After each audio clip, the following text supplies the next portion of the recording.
keep throwing it out there until we make $0 on it, I guess, or Yeah. something, something along those, and I think that they've almost, back in like the PlayStation and PlayStation 2, and like even the original.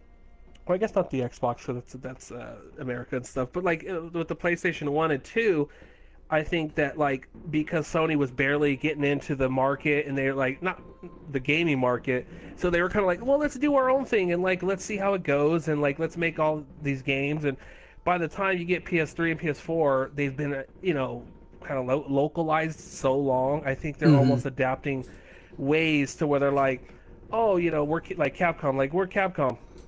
We have like this one game. We're just gonna keep making that. Yeah. It's like, but why? You can make other games. You got, like you said, you got Mega Man and stuff like that. And it's like, well, yeah, but that would take energy and time, and that would almost, that'd be kind of like a risk. And we don't know if we want to throw all that money Yeah. into something that we don't know is gonna make us big dollars.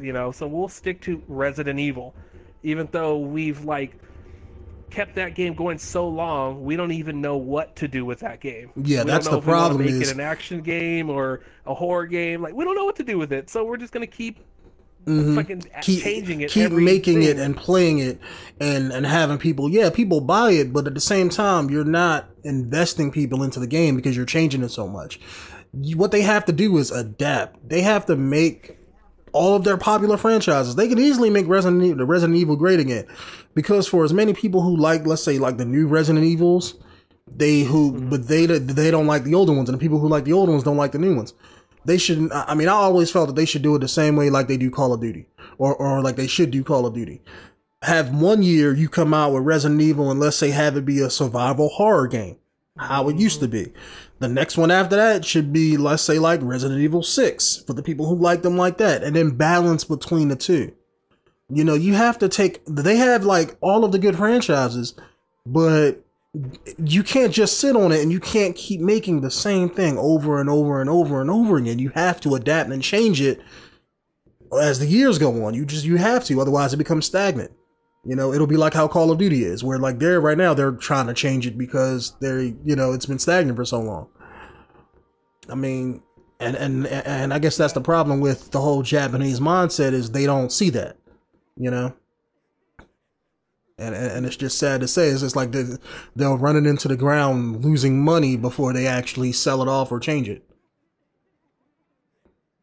Yeah, I mean, yeah, that's the that would be a good idea if they just like you said, like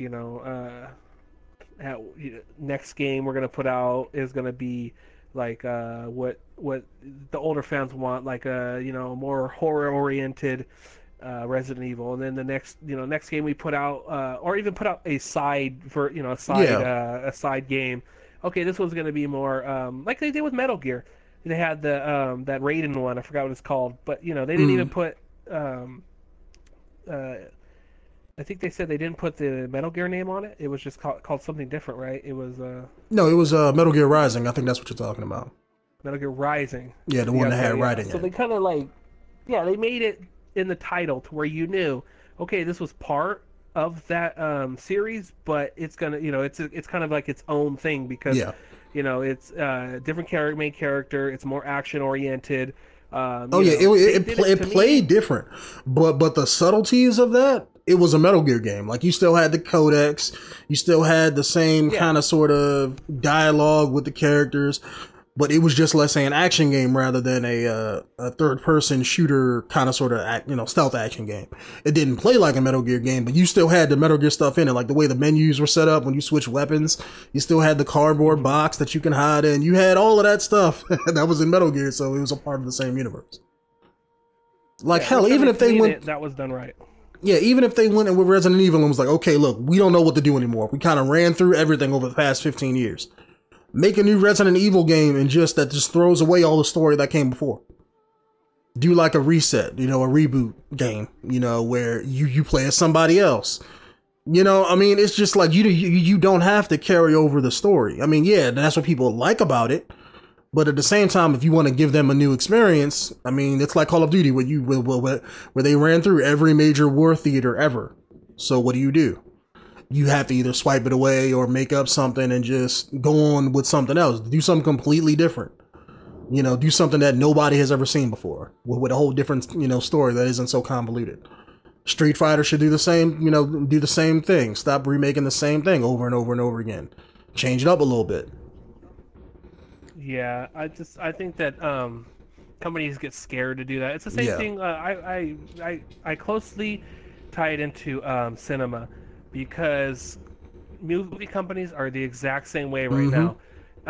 They're in that position of like, because it costs so much money to make any project nowadays, they don't want to be adventurous. They don't want to try something different. What security is a popular name brand.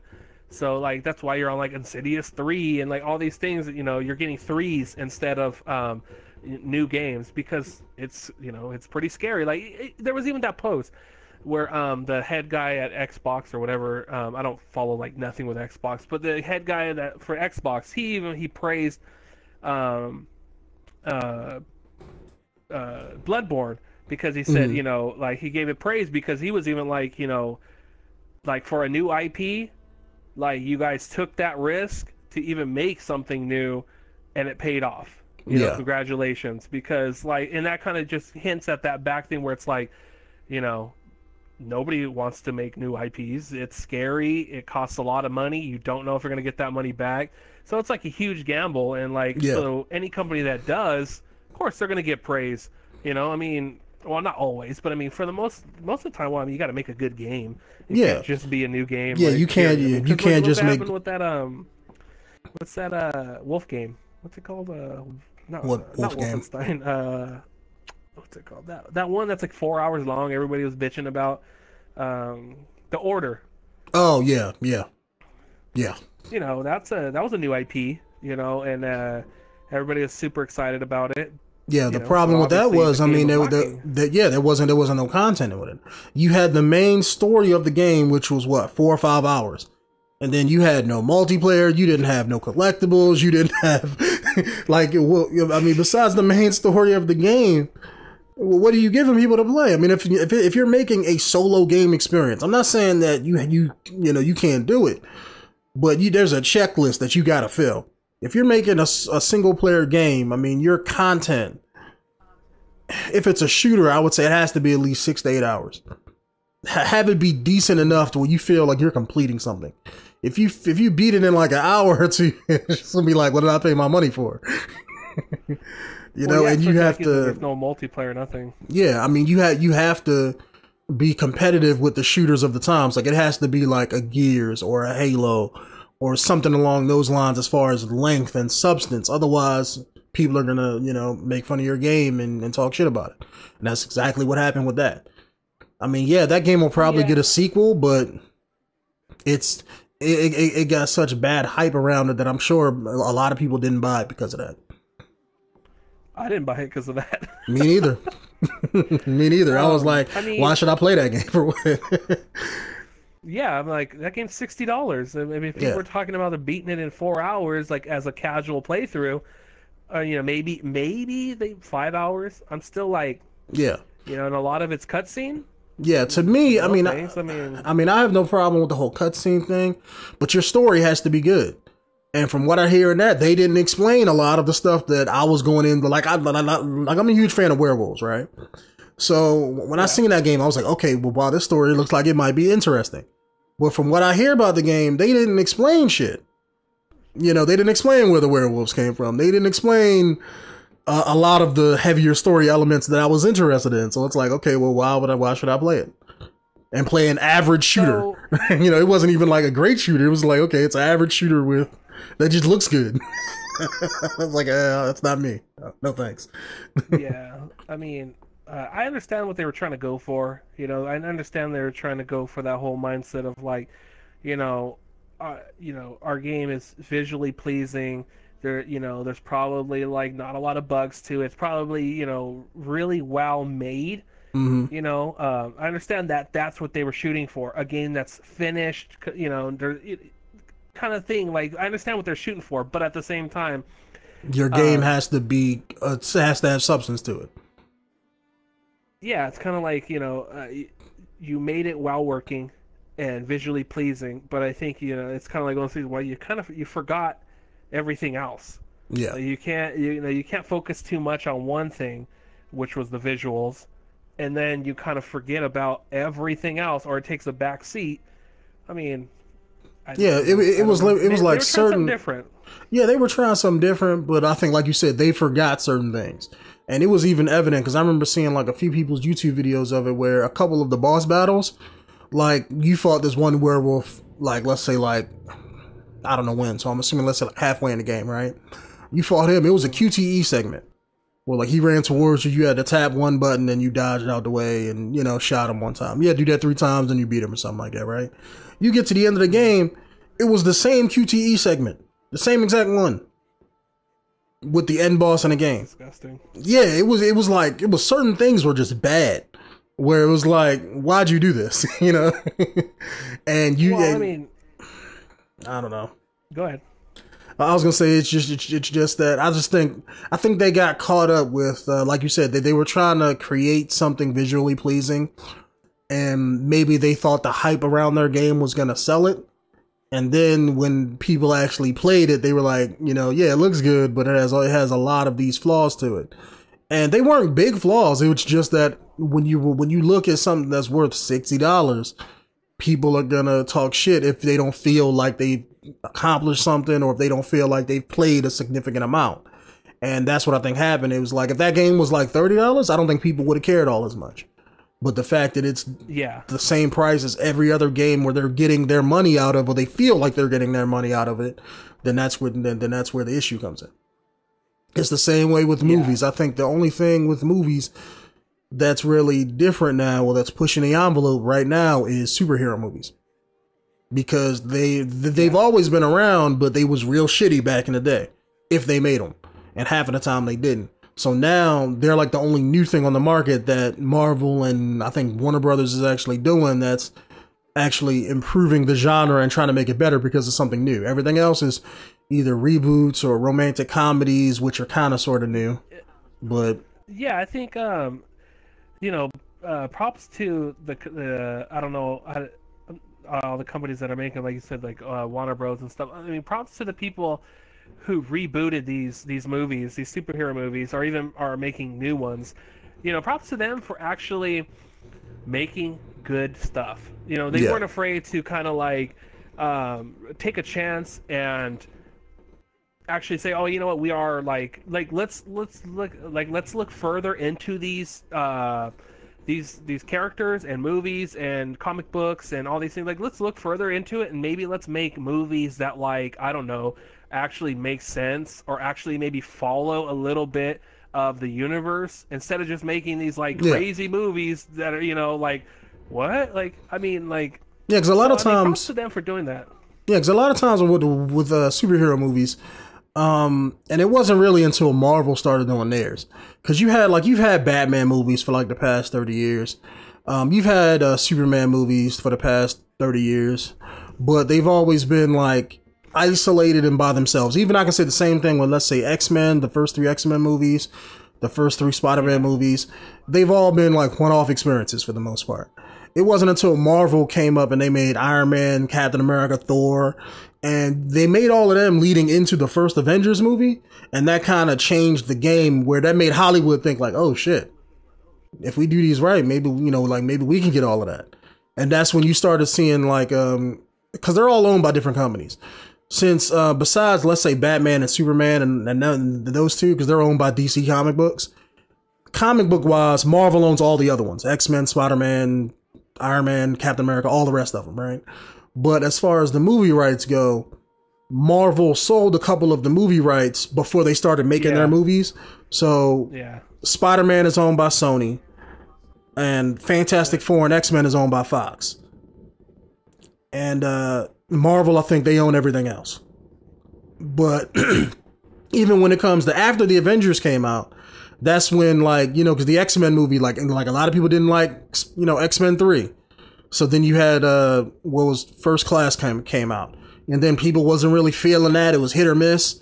So it was like 50-50. And then you had Avengers came out, and they were like, okay, well, let's make our little thing. And then you had like the Days of Future Past come out.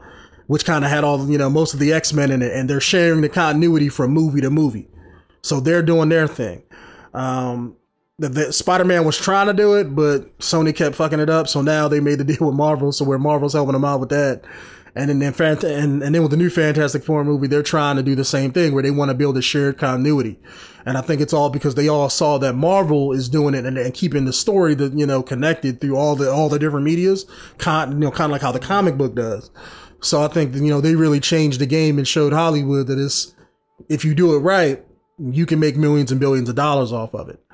But if you fuck it up, then it's going to come back at you with all the negative publicity. Yeah, which, you know, I heard that some the new Fantastic Four movies going through like some kind of going through like production hell because there was that one, I forgot his name, that one dude, was he directing it? Oh, no, he was supposed to be in the new Fantastic Four, and he was going to direct later on in the years. He was going to do a spin-off of like a side Star Wars movie, and I guess he just like recently got fired from the set of Fantastic Four. Yeah, like so he wrecked his house or something like that. And yeah. That movie has been going through like development hell, you know, ever since they kind of sort of announced it. But I mean, they're still making it, so I mean, I don't know how good it's going to be. I mean, I don't think it's going to be all that good. I mean, based on, because I know the comic book that they're making it from, but it's just, I mean, I kind of hope it flops so bad that they got to sell it back to Marvel. That's what I want, because then I know Marvel would do it right. But I mean, why if they sell off anyways? Marvel sold off their movie rights. Well, at least as far as their heavy hitter, like Spider-Man. They didn't sell it off. They still had the rights, but people have been trying to get, let's say, a Spider-Man movie made since like the mid 80s. So the rights to Spider-Man has been jumping around until it got to Sony, until I want to say like in 2002 or whenever they made the first Spider-Man movie.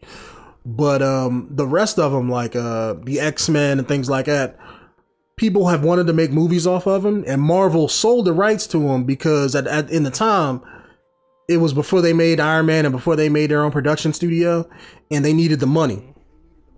And they needed money, so they sold them to try to stay afloat.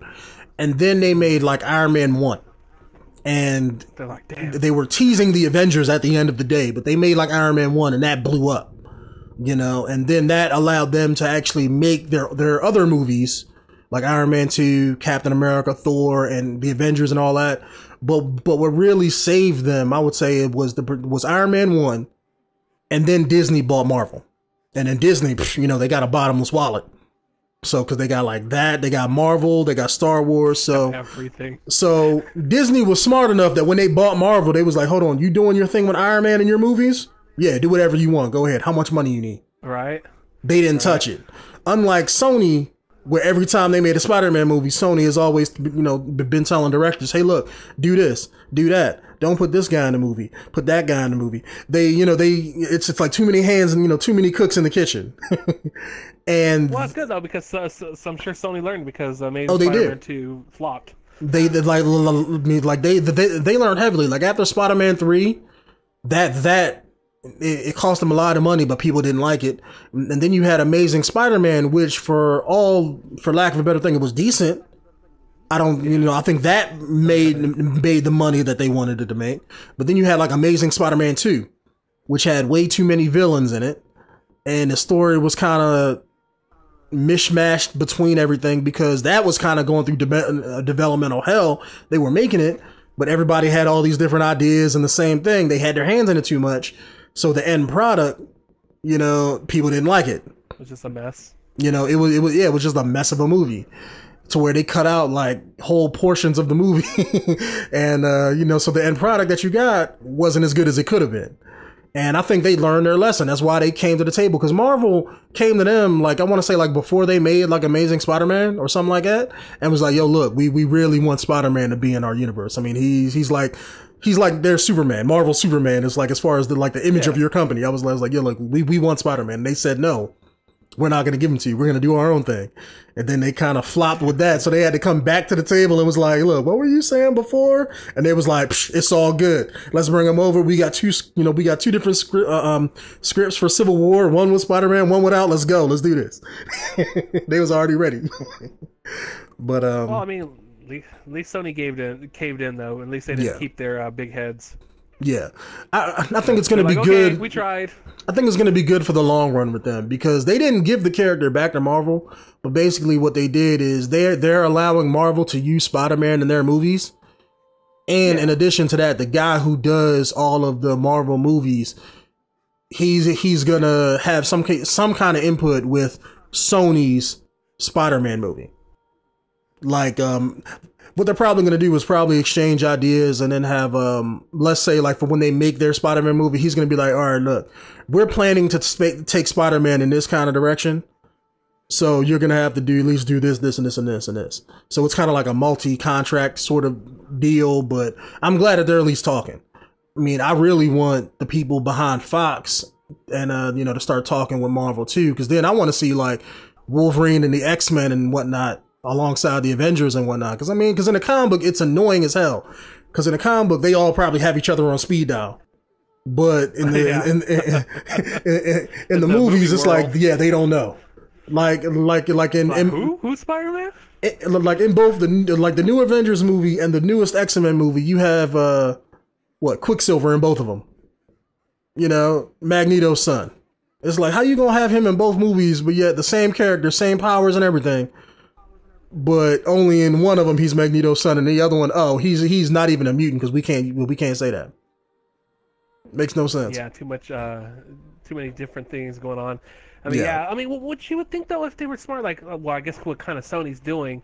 I mean, you would think like these companies, like, okay, yeah, you bought them, but it's like if you were smart, like I guess like Disney, you'd be like. You'd be like, okay, well, they're ours, but you guys keep going and do what you're doing because you're gonna make money, and we like money, and hey, we win-win. I mean, instead of being like, oh, let's try to do it ourselves. Okay, I understand. You make one movie because you try to do it yourself. Okay, but after you see it ain't doing too well, you wrap it up right there. Yeah, come to terms and just be like, look, we got to eat our pride on this one. I mean, look, if we it's only gonna make you money in the future. Even if you went to Marvel and said, look, we don't care if you use our character. That's fine. Even if they don't ever show the Peter Parker side of things, because you don't know how Sony's doing their movies. If they just had a guy dressed up in a Spider-Man suit, and was just as a random hero in the background or something, they could at least did that. And let's say every time they did that, it was like Sony was leasing Spider-Man back out to Marvel, so they had to pay him per movie. So now every movie you have him in, they're paying you money. Who doesn't want more money? Yeah. Well, Sony's just like all these companies, they got that big head because they got it. So they were kind of like, well, you know what? Like this has such a huge following. Let's make it ourselves because I think we're up to the stand. Like let's do it. And then it's kind of like one of those things. Well, you forget who's been working with these characters like since the dawn of time, the beginning. I mean, why not let the company that like houses all these characters? Let them have it. Let them do not have it, but or at least let them do their thing. Like Disney did. I mean, Sony, you don't. Yeah, that's your thing, man. Like, why? Yeah, that's what I think the difference is. And even if it's even if it's the difference between, let's say, Warner Brothers, the people who doing like the DC comic book heroes, like you got Batman and Superman and all that stuff, and the Justice League, they're trying to do all that. Just like Marvel did the Avengers. But the one thing where I think they're fucking up is they don't have no foundation. They're just jumping right out the gate with, Batman versus Superman. It's like, no, you can't just jump out with that. I mean, you gotta have foreplay with the foundation first. You can't just jump in it and go balls deep. It don't work. That's like saying, okay, the first Superman movie, Death of Superman. It's like, no, you can't do that right out the gate. What? Like he's straight up dying. But one thing I like with Marvel more so than let's say anybody else is they listen to their fans. Like they will give you fan service in all of their movies, like the whole end credits scenes and all of that. Hell, even when they planned out the whole like when like at the announcement of when they said, okay, look here, like here's the rest of our movies until like 2020. you have like a little mini montage of them leading up to the whole, like, you know, they had like a little Thanos montage, and a lot of people don't even know who Thanos is if you don't read the comic books. But he's like one of a cosmic bad guy that they all fight a couple times in the comic books. And they had like a mini montage saying, oh, look, you know, they're going to be fighting this guy in Infinity War. That comes out 2019 or something. And it's like, yeah, it builds up that fan base. And not only that, but you have certain characters that are in all the different movies and shows that fans know. Cause if you read the comic books, you know who these people are. And and hell, like even like when stuff doesn't go their way, like say like, I want to say last December, when they first released, I want to say the Age of Ultron movie trailer, right? It was like the first regular trailer that wasn't a teaser. They were going to do it after the episode of their TV show, Agents of S.H.I.E.L.D., right? And I want to say like it leaked because the show comes out Tuesday, but it leaked like that Friday, right? So the first thing that they did, instead of getting pissed and flagging every copy of the trailer that they found on the internet, like most companies do, what they did was they realized it was leaked, and it was like, okay, well, it leaked. Well, let's just release it now. You know, it's like a few hours later, they released the trailer on the internet, and on their Twitter, they was like, damn it, Hydra. You know, that's the only thing that they put. Like Hydra like stole their shit and leaked the trailer for them. like they'll do things like that. The way fans that way, if you follow all of their news, you'll get the joke, and you'll be like, that was hot. I like that. So you get more invested into the properties that you like. And that's something that nobody else, as far as I know, even does, like Fox or Sony or anything like that. They don't do that. Yeah, I don't think, I mean, playing with fans, I don't think is like nowadays, like it's just like not the hot thing to do. You know, even though like I still don't understand, because I guess, you know, it's such, I mean, all these movies are such a good, like, I wish other companies would pay attention and say, oh, well, you know what, like, wow, okay, so these guys are paying attention to what their fans want, they're playing with their fans in their movies, they're, you know, they're giving fans what they want, and their movies are selling, like, off the fucking shelf. So it's like, I wish other companies would look at that and go, even video game companies, I wish would look at that and go, oh, so, like, all we have to do is give the fans what they want? Oh, yeah, that's all. Okay. It's not hard. Instead of, like, letting their ego drive the car. Like, okay, well, you know what? Let's let our fans drive the car. Yeah. Like, let them make the game for us. I mean, why not? I mean, I can understand. I can understand you not trying to appease everybody, because that's something you can't do. But before you sit down and make, let's say, a fucked up movie decision, like take like the Joker pick for the new Suicide Squad movie that they're doing for DC, and everybody like damn near hated that shit when they leaked it online, right? Even if it was that, let's say before you even thought of, let's make our Joker look like this, you know, since Heath Ledger did such a great job with the last Batman movie, and since everybody's gonna remember that version of the Joker, instead of trying to, you know what, let's make our own unique version and have people not like him, what they should have did was, before they started filming the movie, hey guys, we're making this movie, we're throwing Joker in there because he's a fan favorite character. Here's a poll. What kind of Joker would you want to see? And have like 5 different, let's say, variations of the Joker on there. Then that way you have people vote, and then, you know, then you see what the fans would like. You know, and then, you know, then that way when the movie comes out, it was like, we put this Joker in there just for you guys. So now it makes it look like you're listening to what your fans have to say. Yeah, or I mean, even just knowing what movies did what, and knowing how good they did, and just being like, okay, so obviously fans enjoy that Joker, or even that Joker. Like, obviously, okay, well, let's make something. You can't do the exact same thing, but let's make it similar but different. Similar. Yeah, but you know, but let's add a little bit, instead of just being like, well, we're gonna totally redefine, you know, this character and make him our own. Mm-hmm. You know, I mean, it's like, but when you already have a character that's established, you can't just go and change him. You can't just take him and tell people, you know what? Can you forget about everything you knew about this character and get ready for our version. It's Yeah, it like, doesn't well, work. no, we don't want your version. We want the original dude. I mean, with all this backstory and all this, you know, these things. We want him. We don't want this brand new hollow character that you're probably going to try to slap in some kind of maybe your own version of his history. It's like, Yeah. I don't know. That's what I don't like with the new fan. Fantastic Four movie, about how they're making, let's say, the Human Torch. Oh, now he's black, but yet he's supposed to be related to Sue, and she's white. Like, like it makes no sense. It's like, oh, he's adopted, or she's adopted. It's like, no, they're they're like established characters. They're both white.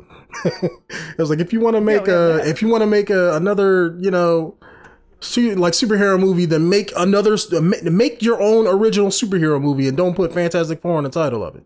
Do something completely different. They're like, but that wouldn't bring us in all the fans. It would if you made it right. If you came out and made a badass movie, people will go see it. Well, that's the thing. These companies don't have no faith in themselves. All they have faith in is, what's gonna bring in the money. Even if they don't care. I mean, that's the thing though about companies these days, whether it's video games or movies. Most of them don't really care what we want. No. They just want our money, obviously. So they don't care if you go to the movies and don't like the movie. They don't care. Yeah. Why? You already paid you already paid your money they for wanted. it. Yeah, I mean, sure they want to sell the Blu-ray or the movie when it comes out on DVD or whatever. Yeah, but not as much as they want to make that money that first weekend of the movie. Yeah, but if it's just like anything, I mean, any company, it doesn't matter what your product is. If you're selling something, make it a good product. You don't have to sell it. Word of mouth will spread it. If they make a badass, let's say, superhero movie that wasn't tied to Marvel or DC or whatever, they just had a good writing team that made, like, let's say 1 or 2 scripts, and they made a movie and it was real good, and they flowed that into a sequel and then a 3rd movie and a 4th movie, whatever, and built their own universe, they could probably be just as big as the Avengers and have nothing to do with comic books. It's just that's the difference is with Marvel, they're capturing the fans of the superheroes in general, and also the people who don't know the comic books. They're capturing them too.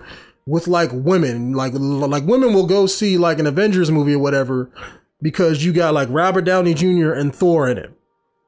And because Thor, you got Thor for the muscles in because he looked good, and Robert Downey Jr. because he's like the egotistical dick that some women like. So it plays to almost damn near everybody, and you can do that and not be a comic book movie. You can make any kind of superhero type movie with people with powers, but it's just like it's like you said, they don't want to put in the time and effort to make something original. They just want to take something that they already got and just bring that fan base along for the ride. And that's all that this generation has been about is writing, writing the dollars, and that's what. So yeah, you get thankful for these companies, or some companies that go off. Like thankfully, like for one example, I thank you for like Miyazaki or like From Software, for like I mean. In the midst of all this, all these companies doing horrible, Capcom and all this stuff, losing money, you got somebody like that to where they're like, you know what? Let me do something original. Miyazaki, Sony, you guys want to make a new game? Hey, go ahead. We'll pay the money. We'll give you guys the money. Sony's like, we'll give them. Hey, well, let's make a new game. Let's do it. That's a big risk. I mean, yeah, huge From risk. Software is like people say, oh, they got huge amounts of money. I'm sure they do. I'm sure they got a lot of money. It can't be, but so much because because Dark Souls is a very niche market. You're appealing to like the hardcore gamer who only likes Dark Souls or whatever, and that's like what 5% or maybe less than 5% of the overall gaming market. Otherwise, it'll probably be more popular than what it is. But I mean, I will, like you said, it's like I will give credit to those companies who are like, no, we're not going to cater our game to the masses. We're going to make something that we want to make and have it be original, because it only makes your game stand out more to me. To me anyway. Yeah, you can make sequels. I mean, sure, okay, you made Dark Souls 2, and I'm sure they'll make Dark Souls 3. Sure you can make them. But as long as you keep putting your passion into it, you know, your time and your effort, um, and on top of that, you make other IPs, Hmm. then you're fine, you know? Like, don't just make Dark Souls. Like, you can't make Dark Souls forever, you know? Which they already broke that trend, you know? With people thought, oh, they made Dark Souls 2, now it's gonna come 3, and then 4. Nope, they broke it. They made Bloodborne, you know, before Hmm. they made Dark Souls 3. So it's like, now you got the green light to make that Dark Souls 3 because people got a break from it. Yeah, it's not a huge break because it's like plays very, very closely to Dark Souls, but it's not Dark Souls, so that's enough for people. Yeah. And it's like, you know, that's like the one thing that I see that in gaming that they haven't did yet. They kind of just touched on it, but they don't really jump into it. It's kind of like how Marvel and comic books do with its characters and have crossovers. Like, imagine if you was playing this game, right? And you went into this one area that had a boss door, but when you walked through it, you stepped out into like what was the bonfire area in Dark Souls 2? You stepped out in, Majula? yeah, you stepped out in Majula.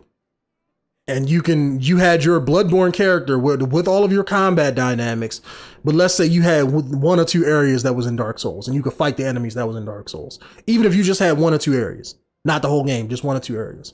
You know how much fans would have loved that shit? Or let's say vice versa. You know, they could bring their Dark Souls character into like Central Yarnum and just walk around and kill people for like 5 or 10 minutes.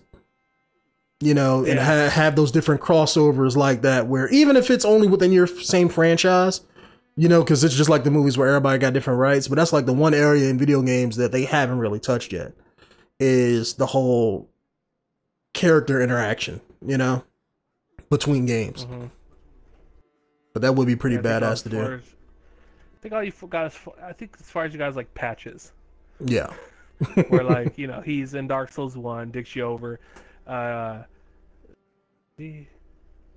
You'll have like Demon Souls, sorry, and then Dark Souls, and then a variation of him is in Bloodborne. I don't think in Dark Souls 2, I think they totally were just like almost like, you know, yeah, we're Dark Souls 2, but we just don't know anything about Dark Souls 1 or Demons. Like, you know, we're on our whole different world, even though we're Dark Souls 2.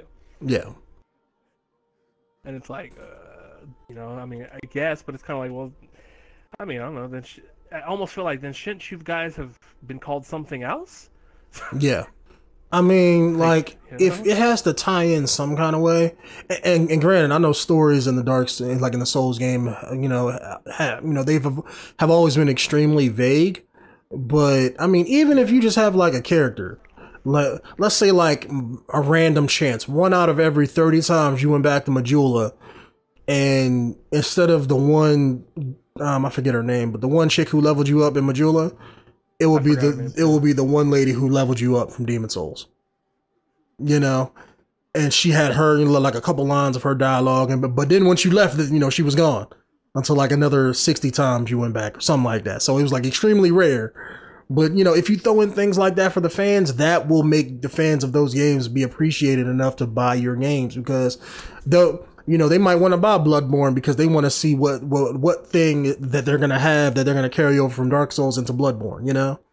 That would be enough to get people to buy the game if they really like, you know, those kind of games. Yeah, I think that's why people are so like people say people are so stuck on like Miyazaki, you know, and it's like, well, there's good reason, because he kind of does exactly what you're talking about.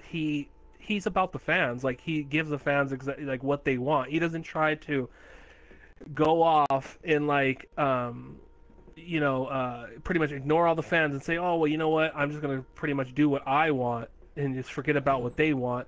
I mean, he kind of does both, where it's like, yeah, he does what he wants and we just kind of like it, but at the same time, you know he's he's watching those fans, because if you play the games he's made in all the 3 games, you're gonna see something reminiscent of another game. Like with Demon Souls, you went to Dark Souls and you've seen Patches again, and you're like, oh, dude, he's from Demon Souls. Like, wow, that's funny. And then you play Bloodborne, and you know, Patches is a spider, and it's like, oh, I remember him. He's from Demon Souls and Dark Souls, and that's funny. You know, they tied him in here, but like changed him into a spider to fit the whole theme of the game. You know, but it's still there to where fans are like, you know, like fans will recognize him. Yeah, well, most people are like, I don't know who he is, but fans are like, no, we know who he is, and and like you said, I mean, it just spreads around, and people, like you said, buy the game for that reason, almost like to where they're like, they like the company, like I don't know, I just maybe Capcom and like Konami right now, especially, Yeah, I don't know what the hell, they're like, going on with them. yeah, I don't know what they're gonna do. I mean, they got a couple game franchises, but it's like you're fucking up. They ain't doing nothing with anything, and even when they try to do something with something like the Silent Hill franchise, Why in the hell would you cancel that game? That game had so much hype around a stupid 10-minute teaser game. All you had to do was come out with anything and people would have bought it based on that. I'd have been like, look, Kojima, we're firing you, but look, you're like, we still want you to make this game, come on. Like, it's, because their pride. It's stupid, though. It is really stupid. It is, yeah, it is, and that's all it's based off of, is that because they're having disagreements with Kojima, and he's the one who wants to, who was getting the project with Silent Hills going, and now because he's leaving, they're like, well, fine. Then that could have been the one game that reboots Silent Hill. So now you have Silent Hill and Resident Evil, rather than just having just Resident Evil, and now you have Silent Hill just sitting in the dirt right now. Yeah, pretty much. I mean, I don't know. You're right. I think that was going to be the boot of it, because it was finally back in the hands of a Japanese developer. Yeah. Because I'm sorry, when a game originally is developed by a Japanese company, it needs to stay that way. Yeah, because it has it a certain way, and I'm sorry, but we are different. Yeah, there is cultural differences. That's the main thing. Yes. When they make a game, their horror and what they think is scary works for them, and then what we think is horror works for us. But you can't have a franchise, like you said, that starts out by them making it because it's going to be a certain way. Then when we get it, it's going to be another way, and have it work and appeal to the same fans who liked it the way it used to be. I mean, it's like, take the same thing, take same kind of sort of similarity. Devil May Cry. The people who like the older games versus the last one that they came out with, the new one that was made by, I want to say, like another Western developer. Yeah, I forgot the name of it. But that one felt altogether different from the older ones. And I know, like, I know the new one, a lot of people liked it, but you had more people hated that game, myself included, one of them, than they liked it. I don't care for it. It was a great game, gameplay wise, but didn't like the story, didn't like the redesigns of the characters, didn't like everything else. It was stupid. And it shows because it was made by a completely different team of people. And the whole stylish look of, let's say, the older games came from the whole Japanese side of things and what they think those badass anime cool looking characters do. Whereas the new one kind of didn't have that. It looked more emo than anything. So you didn't have the cool factor in it. So they changed the whole style of the game. It didn't fit. Yeah, and I mean, sometimes that's not always the case, because look at again, I know I obsess over this, but again, back to Dark Souls. Dark Souls 1 was created by a Japanese development team, obviously from Miyazaki, and it's still, Dark Souls 2 was still in the hands of a Japanese development team from Software, and they gave it over to their B team, and I'm sorry, it was just it wasn't the same. A subpar game. Even though it was made, it didn't switch hands, it didn't go nowhere. I mean, it was still in the house, but they just didn't know. But I guess, like you kind of saying, like, just in general, giving something to a different team, they're gonna have a different outlook on what they think it should be, and they're gonna implement it. Exactly. And like you said, it's probably not gonna sit well with the people who enjoyed everything that was implemented in the first game. They're not going to find the same things scary. They're not going to find the same things cool that you do. No, because it's a different person, and everybody has their own things. When you make a game, or let's say anything, it's the same way with movies. If you have one director who makes, let's say, like the first movie, it's going to be his depiction of what he wants it to be. Now you make, let's say, a part 2. Have another director, he's going to look back at that first movie and be like, okay, I see where he got this, and this, and this, and this. But he's going to have a different outlook on the movie. So it's going to feel different. It's going to feel like a different movie. You Like know, the it's not going to early, feel like like the the first what was one. it like the Batman movies that was directed by what's his name? Uh, Which one? There was a bunch of uh, Batman movies. the older ones like from the 90s, Yeah, yeah. early You 90s. had those, and when you compare Like that to, because they let's were like say, really gothic. yeah, yeah, you know, it was the style of Batman in the comic books. Then they had a lot of gothic architecture, and they tried to get the whole broody factor of Batman down. And some of them did, some of them What's his didn't. name? But and then you had Batman and Robin, which kind of flopped all kinds of hell. But even Tim Burton. There it mhm, is. yeah. But it's the same way. I mean, you have those iconic directors who, when they choose to make something, it has their own flair to it, their own style. And then when you don't have them make the same product, the same movie, it's gonna feel different because they're not there. It's not a part of their stuff. You know, and as the audience, you can feel it the same way with a game. It's the same exact way. Yeah, I don't Like always. Dark Souls I 2 don't would always probably be understand. the closest.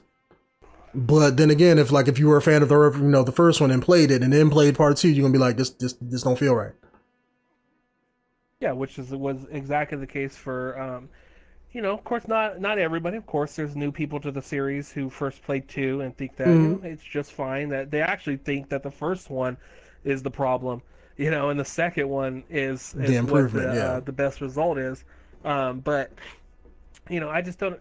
And that's a product of a company who has a direct who has the creator of the first two games say, you know what, I have a deal. We're gonna work with Sony on this project and make this game, and then you got Front Software going, yeah, but We want to put we it on really want to make Xbox, Dark Souls so 2. mm, We really want to make Dark Souls 2. We really want to get that. We don't want people to lose hype. We really want to get that second game out and ride the train. And it's like Miyazaki's like, yeah, but I'm working on this project, guys. Like I gotta put my full attention into this. So they're like, okay, well we'll just get B team instead of waiting for A team. And it's like, mm, if you guys would have just waited, let Bloodborne come out, and then go, okay, Miyazaki's free now. Let's get him for Dark Souls 2. You would have had two slamming games under your belt. yeah. But companies, they have their Nah, own way they of want doing their money, things. they want to rush things, and they let their big business pride get in the way of great products. I will say that. And now, yeah, and now that's why you got Dark Souls 2, like 5 reiterations of it. Yeah. Oh, now we fix this and now we fix that, because they've since that game came out, they've been fixing everything wrong with it. And it And only that's what came out makes me like what, like laugh. 2 years ago? Yeah, and they spent all 2 years. Granted, grats to them. They've been on board of fixing these things, but this whole 2 years have been about, fixing bugs, adding more content because to try to like, okay, maybe we can help please some fans this way, or maybe we can Mm, draw in, make more sales. They basically been trying to sell that game since it came out. yeah. Is what it comes down to. Now it's on PS4 because they're like, people want a HD copy of it. Want to see it in 1080p. Maybe that'll sell more of the game. Let's do that now. This, I mean, I don't. They can't go nowhere else now after this. I mean, you've went as far as you can go. There's no more systems. There's no more. There's nothing you can do with it. Let it die peacefully. Yeah. They should be working on Dark Souls 3 if that's what they want to do. Yeah, which I'm sure they. I'm sure since Dark Souls 2's finished, I'm sure they've already been talking about where they're gonna go next with the Souls games. Oh yeah. I think they'll continue to make them for as long as they continue to make money. And given how the Souls games are, they don't have to stick to, let's say, one particular story or storyline. So they could just essentially make a Oh yeah, brand new that could be game anywhere. and then just do anything they want. I mean, I personally think that they should add more story into the game, or at least a little bit of more story, just to have, just to flesh everything out. Don't make everything as vague, but then again, that's what people like. Like if you like Dark Souls and that's what they like, that they want to make up their own story and all of that. So, Yeah, that's the thing. I think that's the problem they ran into with Dark Souls 2 was a lot of people came out of Dark Souls, Demon Souls and Dark Souls. A lot of people came out like they loved it. It mm, was great. they, it was everything they wanted. And then there's some people who said, "Oh, well, we didn't pick up the game, or we didn't get to past this part, or we just didn't like it because, where's the story? There was no, they didn't want to dig up and find it themselves. They wanted that story like a natural game." And I think Dark Souls 2 was the product of that, because in Dark Souls 2, as you played through it, there is a story. Right in the beginning, you get that story of like who you are, where you're from, what you're doing. Even the characters you meet have tons of dialogue to tell you like where you need to go and like what's going on. So I think Dark Souls 2 was a product of that. And then, I think because they wanted to please that, and then what ended up happening is, I think because the fan base was bigger for like Dark Souls 1 and Demon Souls, Dark Souls 2 ended up getting a lot of slack for being too, like, things being too mainstream, like, story given to you right off the bat and things like that. And I think that it suffered from that, because I think they kind of forgot, like, like you said, a lot of these people who are going to be buying these games were your Dark Souls 1 fans. Exactly. So you have to take that in consideration. You have to, I mean, granted, for people like myself, like, I always thought the story in the Souls games was like extremely vague. And like I said before, I've always wanted more of it. I'm not saying you got to make your game like a AAA game where you got cutscenes after every boss and things like that, but just tell me the overall story of what I'm doing. As far as like, I'm this guy, I'm going to have to defeat here. I have to defeat the boss of the area because it's my destiny to do so, whatever. Even if it's just that, and then just let me play through the game. But you have to think the people that are buying your game are people who like the Dark Souls 1 or let's say Demon Souls, where they had even less story. So I think you should, let's say, I mean, if you want to appeal to both, have your core game be, let's say, like Dark Souls 1 and Demon Souls, have vague story. And then for people, let's say, like myself, who wanted something more story driven, have, let's say, like a separate DLC one-off, let's say like something like with Scholar of the First Sin, like, let the game come out for a year, then you have like another game, which is really the same game, but now with a different story. Then you play it, you know what I'm saying? That way it's kind of like a mini game, kind of like how they did with Dragon's Dogma. You had Dragon's Dogma, and then you had the second one with the DLC and stuff on it. But imagine if the second one with DLC had like cutscenes and story and all of that stuff tied into it. Even if it was just like text and inserted cutscenes. Yeah. It would feel like a completely different game for people who like myself can jump in and play.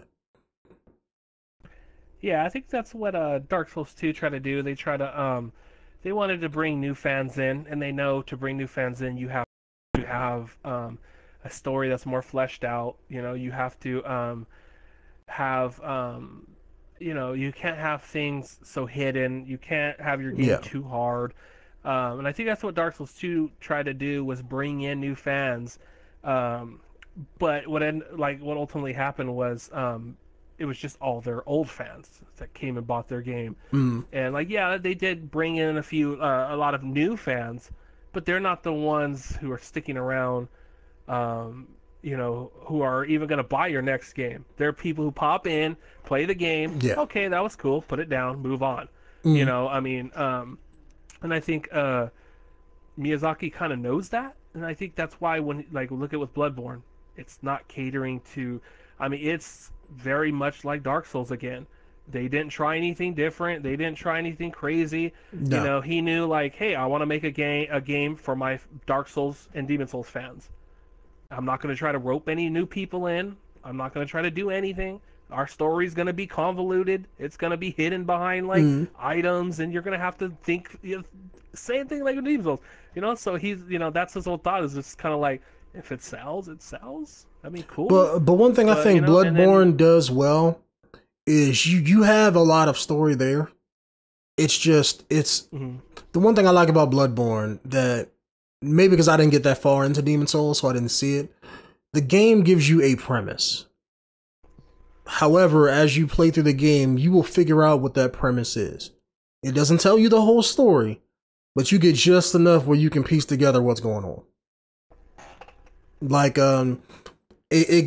as I was, first started playing this game, as I'm playing through it, it's I'm always thinking about, oh, I wonder why, like, what am I doing here? Why is this guy giving me a blood transfusion?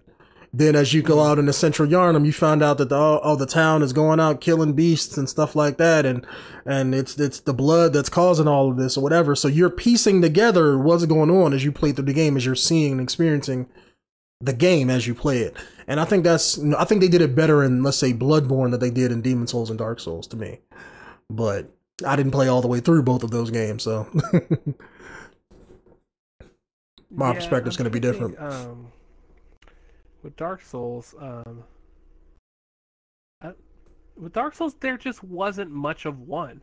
You go to this place, and it's a place that they fear the hollow, the hollowing process. They fear the hollow.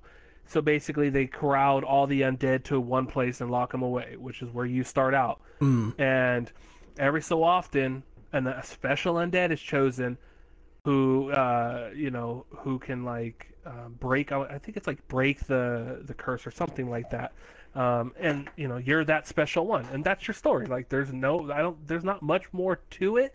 Basically, what ends up happening in Dark Souls 1 is you learn more about the lore of the land, more than the story of your character.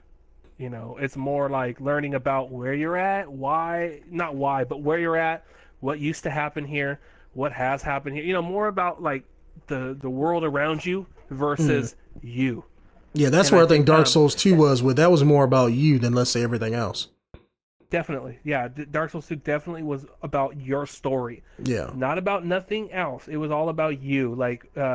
Your struggle and all this. It was you, which is a very it's a very typical RPG style, is your story. Yeah. And I think, like you said, a very good point was Bloodborne. What Bloodborne did very well was it did, like you said, it didn't give you everything, but it gave you a little story about yourself, and then on top of that, also gave you all this lore about the land on top of that. So now you got not only what you're here for, and you're learning all that, you also could find out about this strange world you're in, and like what happened in the past, who are these characters you're meeting, why are these spiders on top of the roofs, who are they, what are they, so I think that's, like you said, that's what they did very well in Bloodborne versus probably Dark Souls. I feel like Demon Souls had a lot more. I felt I had a lot of meat on the bone, and that's what Miyazaki even said when he was creating Bloodborne. He was saying that he wanted to create a game that was very, very similar to the Demon Souls experience, not the Dark Souls, the Demon Souls. So so if you went back and played Demon Souls, you'd probably man, this feels a lot like Bloodborne. Yeah, I'll tell you what. I'll tell you what does feel just like it. This whole Hunters area. It feels just like the area that was in Demon Souls, where you walked around and upgraded your stuff, and you took one of those mirrors to one map or another. Yep. That's what this feels like. Yep. The same exact thing. Yeah, with a different exactly. They're statues. You go to each one. They take you to certain places, but ultimately you come back to this hub, which was the Nexus in Demon Souls, and now it's the Hunter's Dream. Yeah, because in Dark Souls, it was more of you were stuck in an area of the world, and you had to find your way about that world. Yeah, there was never one set place. Well, people consider that first bonfire, but I don't. There was never one set place in Dark Souls that you would constantly go back to. You're constantly progressing in that game. There's no hub. There's wherever you're at is where you're at, and that's it. Yeah, the only thing you had to keep going back to was Majula, and that's only because you wanted to level up. But if you didn't care to do that, then you didn't have to go back there at all. Yeah.